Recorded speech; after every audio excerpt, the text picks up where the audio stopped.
शिकवले, आपले पाढेपाठ घेतले, त्यांनी आपल्याला गीत गायन शिकवलं आणि गेम्स सुद्धा घेतले आणि यातून मला खूप आनंद मिळाला. खरंच जर आपल्या शाळेमध्ये शिबिर घेतलं नसतं तर मला कळलंच नसतं शिबिरामध्ये काय असतं आणि ते कसं घेतलं जातं. मला खूप आनंद मिळाला आपल्या शाळेमध्ये शिबिर घेतलं गेलं. तसेच तिसऱ्या दिवशी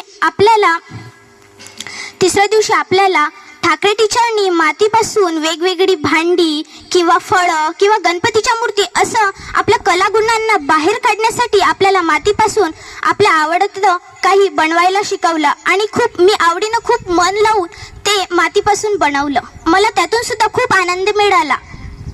आणि चौथ्या दिवशी तसेच आपले मोठे सर यांनी आपल्याला खूप चांगलं मार्गदर्शन दिलं की जिद्द आपल्या आयुष्यात असलीच पाहिजे. आणि मला सुद्धा ते ऐकून मी त्या गोष्टीवर विचार केला आणि मला सुद्धा वाटलं मी सुद्धा माझ्या आयुष्यात जिद्द ठेवून मोठं होऊन डॉक्टरच बनेल आणि